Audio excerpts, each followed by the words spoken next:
Welcome to the You on the Camino podcast, for and about first-time pilgrims on the Camino de Santiago in Spain, with your host, guide and longtime pilgrim, Nancy Reynolds of the Camino Experience.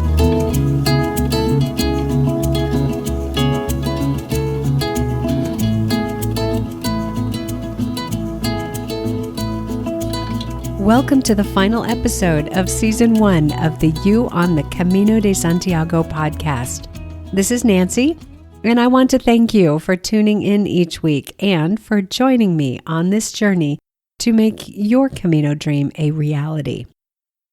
And when I say thank you, I am sending that message out around the world.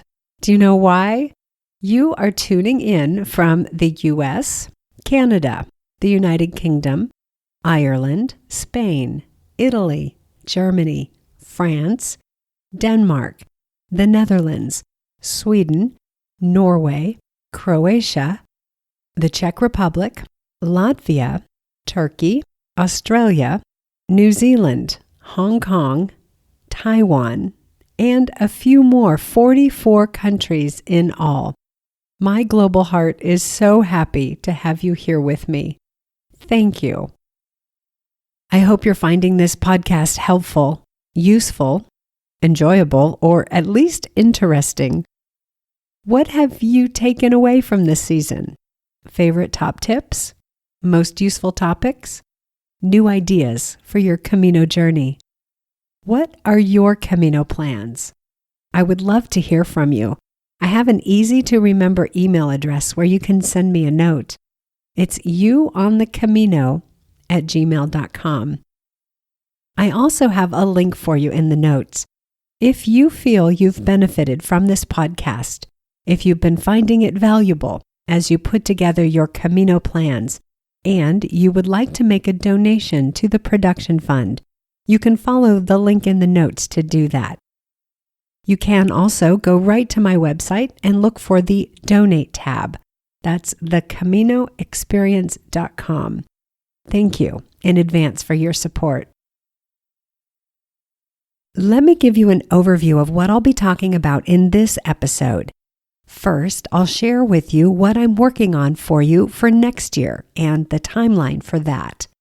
Then, I'm going to take everything we've talked about in this season and show you where we are with putting together your Camino plan. And finally, I'm going to give you a preview of what's to come in Season 2, the specifics of what we will talk about next. Now that you have your Camino plan in place, you may be wondering, now what? What's next?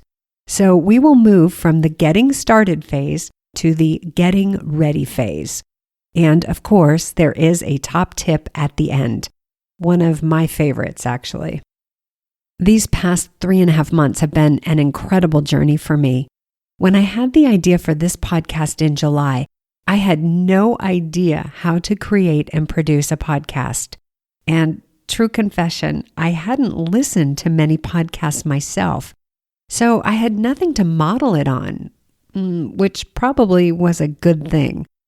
So I did a quick survey of the other Camino podcasts out there, Dan Mullins, Kevin Donahue, Lee Brennan, all exceptional productions, all very different from this podcast. And I decided to just go for it. 16 episodes and more than 2,800 downloads later, and I am completely humbled by the amount of work that goes into producing a podcast and encouraged by how many future pilgrims are tuning in and following along. I'm wrapping up Season 1 here on November 22nd, 2022, because I'm going to be focusing on some other things for the next couple of months. Specifically, I'm getting ready to take some pilgrims on the Camino next year, and I'll be working directly and personally with them to get ready. After walking the Camino for about 7 years and talking to a lot of pilgrims, I realized that one of the most daunting and challenging parts of doing the Camino is simply getting started. I have a program called Just Get Me Started, and that's exactly what it does. This is for anyone who ultimately wants to walk the Camino on their own, but who would like some assistance getting started. Maybe you are feeling a bit overwhelmed by how much there is to learn and do to get ready to walk the Camino. Or maybe you or your family are uncomfortable with the idea of you setting off on this journey alone. And still, you know you can do this, just maybe with some help to get going. If this is you, I would love to support you in making your Camino dream a reality. If you'd like to learn more, you can check out my website, which I mentioned before, and which is also in the notes for this episode. Another project I'm working on is something my pilgrims have been asking me for years, and that is to put all of this into a book. So just in case you don't want to wait for seasons 2 and 3 and 4, I'm working on getting the full planning and preparation process into book format. The book will cover much of what I offer the pilgrims in my groups, minus, of course, the personalization, and minus meeting in Saint-Jean and walking together and all the on-trail tips and guidance. So if you aren't able to join us in one of the groups, at least you'll have the full story on getting started, getting ready, and taking your first steps on the trail, all in one easy-to-follow book. And the final project is, of course, Season 2 of this podcast, which I expect to launch the 3rd or 4th week of January next year. At the end of this episode, after I review and wrap up this season's content, I will give you an overview of the topics I'll cover in Season 2. Let me mention here, be sure to click on follow or subscribe wherever you listen to this podcast so you'll be alerted when Season 2 begins. So that's what I'm working on for you. Now let's get to the review and wrap up of this season's episodes. Specifically, I'm going to walk back through the main steps of the Camino Planning Roadmap and see where we are with our planning.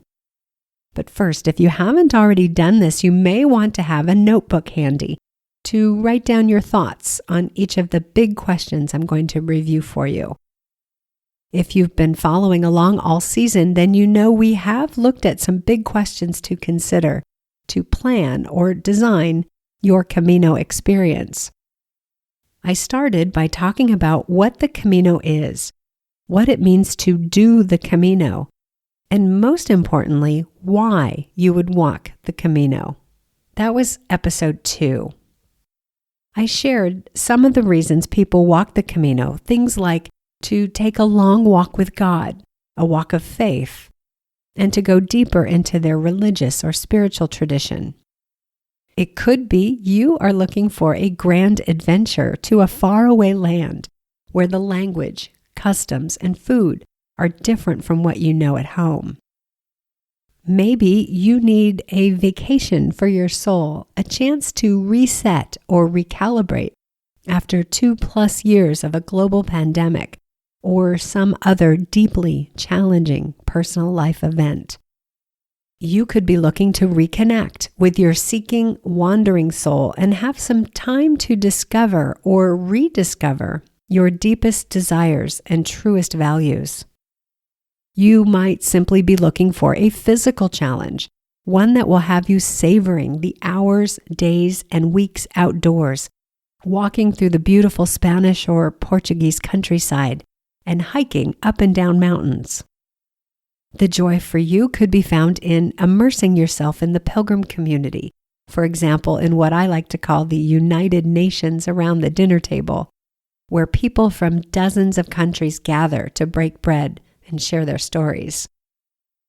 Or perhaps all you need is a break from the daily routines at home, a getaway from the familiar and known.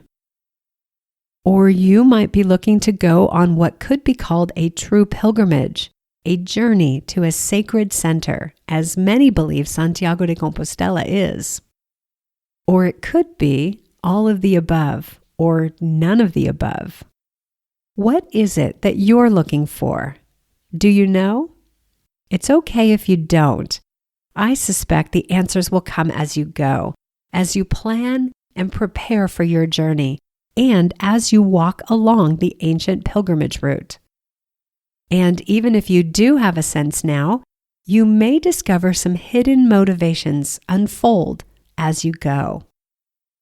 The next big question I talked about came a few episodes later, after we had met a couple of pilgrims who were headed to the trail this fall in episodes 3 and 5.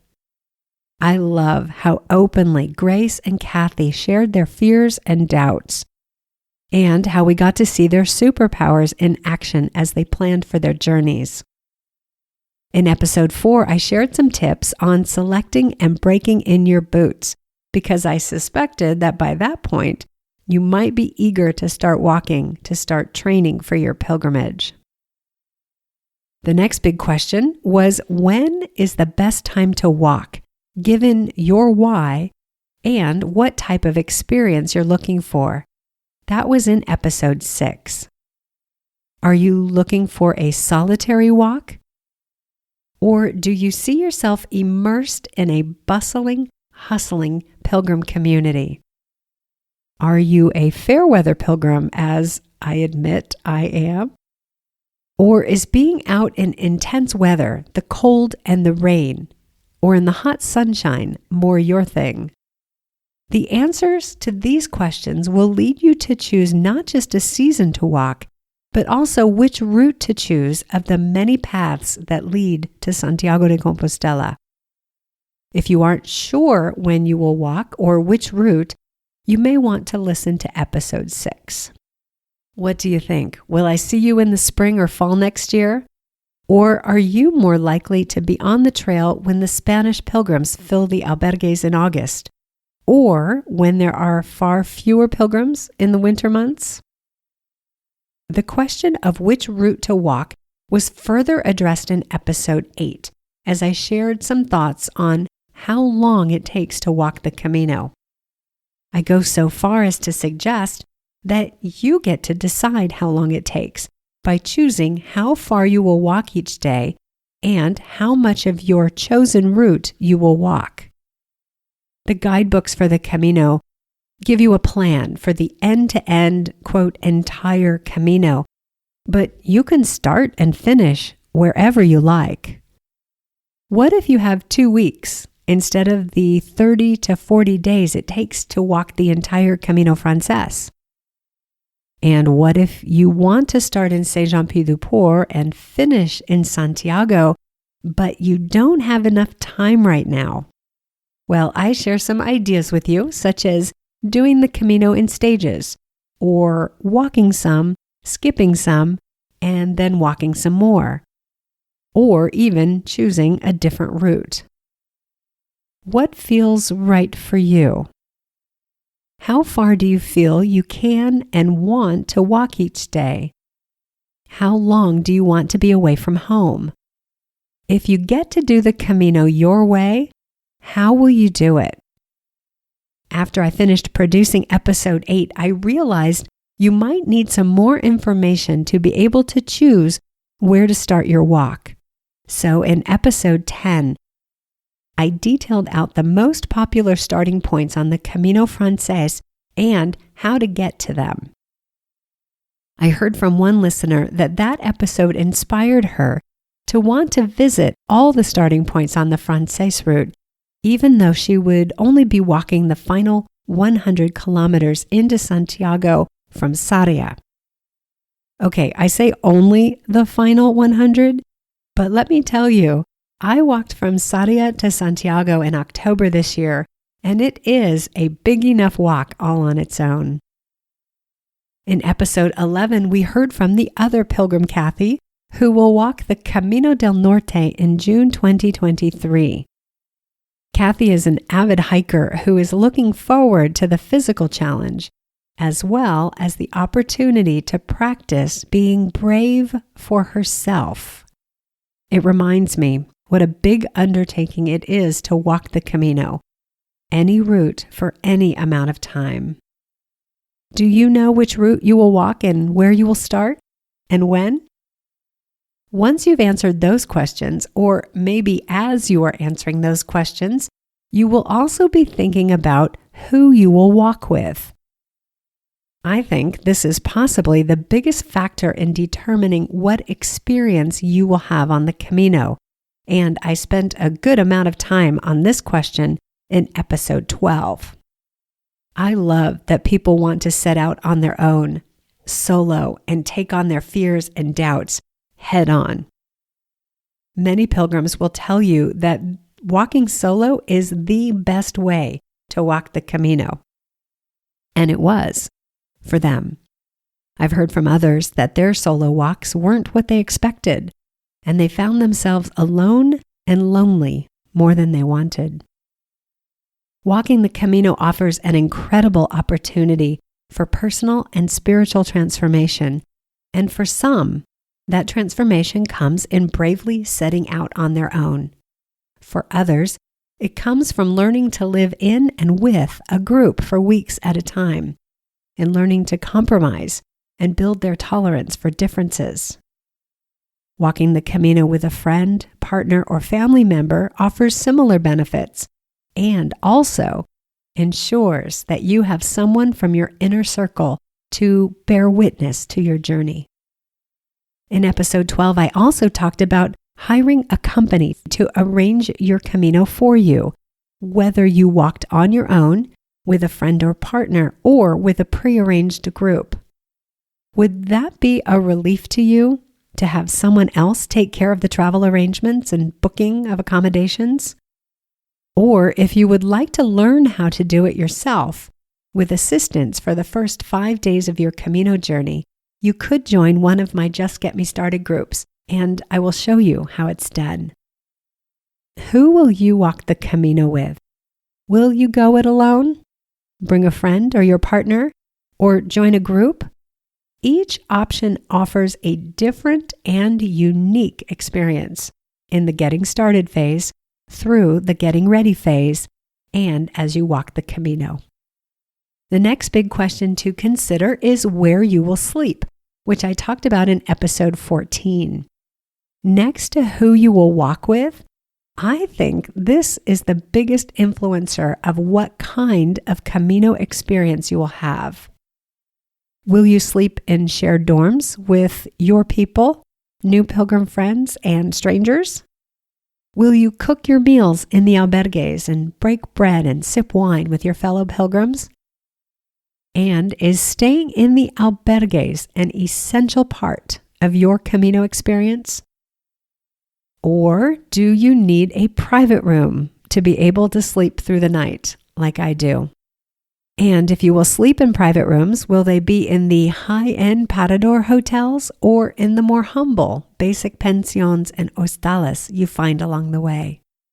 Not only is the experience different in these different types of accommodations, but the costs are different too.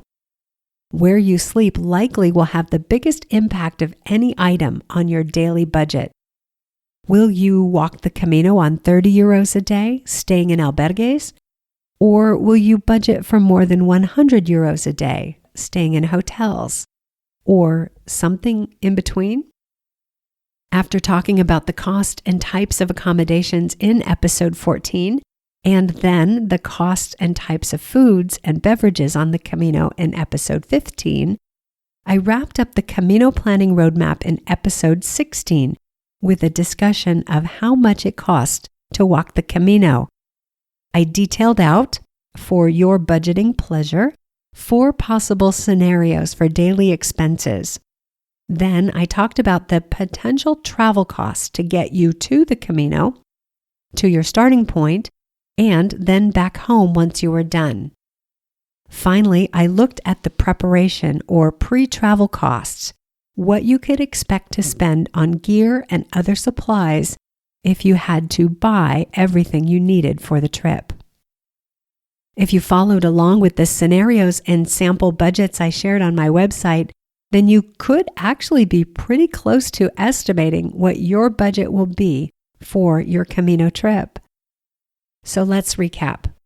After season 1 of the You on the Camino de Santiago podcast, you potentially could have a sense of why you were motivated to walk the Camino, when you will walk, what route you will walk, and where you will start, how much time you will spend walking and for your entire trip, who you will walk with, and how much or how little you could expect to spend. Yes? Is your plan falling into place? If it hasn't yet come together, then you may benefit from going back to listen to some of the previous episodes. If it has all come together and you're feeling good about your Camino plan, well, then probably you are itching to get going on the next phase, which is getting ready to go. Packing and lining up all your gear, booking your flights and trains and buses, training for the physical part of the walk, things like that. How are you feeling about your Camino plans? Excited? Overwhelmed? There still is so much to do to get ready. When you imagine yourself heading to the airport or at your starting point, how do you feel? Confidence that you're on the right path? Trepidation that you're taking on something so big? Excitement, overwhelm, confidence, trepidation. These are all normal feelings when contemplating walking the Camino. And many other emotions likely will come up as you get yourself ready to go, which is our next goal. So let me give you a preview of what's to come in season 2 of this podcast, which will start in late January. I am delighted to tell you that we will be hearing from Kathy from episode 5, who walked the Camino Frances in September. Kathy is going to talk about her experiences and share how the walking the Camino impacted her. I'm also working on connecting with Grace from episode 3 so we can hear how her walk on the Camino Portugues went. And I expect to have for you a few more conversations with other first-time pilgrims. Which reminds me to mention that you could be a guest on this podcast. You can let me know you're interested by following the link in the notes. What else? I haven't decided what order I will do these in, but I can give you an idea of what's coming. And I really hope I can fit these all into season 2. Here are some of the topics I have for you. The luggage transport services. How and what to pack and why. A few episodes on Camino gear, your backpack of course, rain gear, sleeping bags, and trekking poles and how to use them to your best benefit. Safety and security while traveling and while on the Camino, including how to manage your money while traveling. Travel insurance demystified. Savvy traveler tips. How to prepare for the physical challenge. Planning your daily stages and all those unique albergue experiences to look for. And as promised, all about laundry on the Camino. And of course, each episode will end with a top tip. Now, what if you don't want to wait until late January, or really for 15 weeks worth of episodes for all this great information that's coming your way? Then you may want to connect with me to learn more about the Just Get Me Started program, because we get to this list as soon as you sign up for the program. Whether you join one of my groups or not, though, I would love to hear from you.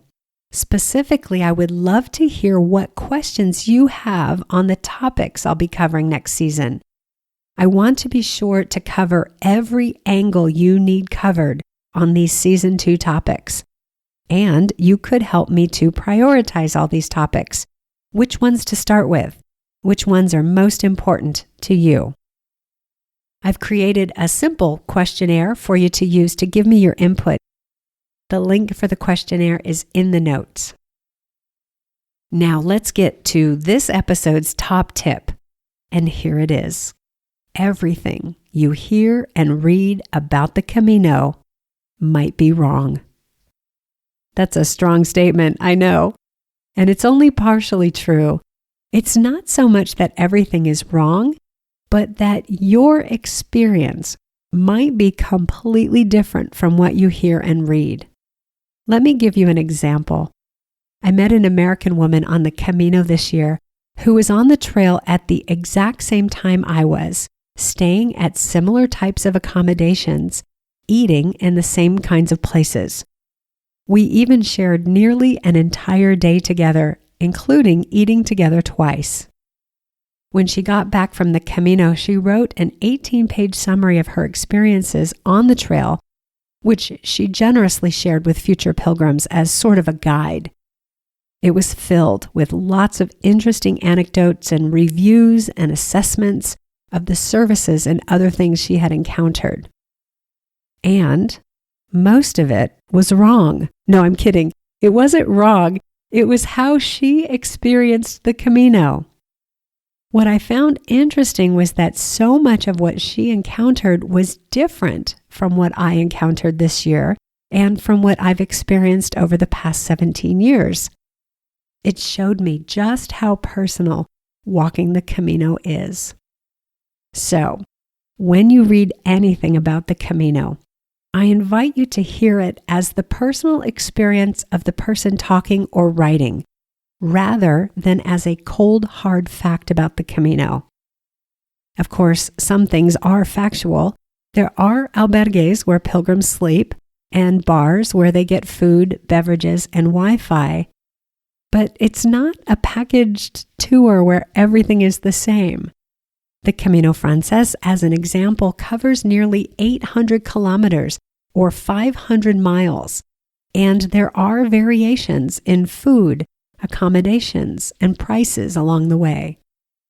And add to that you are going to meet the people you meet, and even if I walk a few days ahead or behind you, I might meet an entirely different set of people with different stories, different reasons for walking, and some I connect with and some I don't, just like you. We may stay in the same albergue, but we would have a different experience and talk about it differently if, say, you arrived with 4 pilgrim friends, made dinner together, laughed and talked over the meal, and then slept soundly through the night. But if I, on the other hand, arrived exhausted and just showered and went to bed early, I might tell a different story about the place. When I first walked the Camino in 2005, there were no apps, no smartphones, and there was one English language guidebook, but I didn't know about it, so I didn't have it. Facebook wasn't yet a thing, and so I didn't have a single preconceived idea of what the Camino would be like. My love affair with the Camino has come in part from the fact that I had to discover it, to find my way in my own way, on my own terms. It hasn't always been easy, but it has been incredibly satisfying. Everything I've talked about in this podcast has been based on my personal experiences. Right? Wrong? Who knows? I've attempted to pose questions and suggest a way of thinking about your Camino rather than telling you how to do it.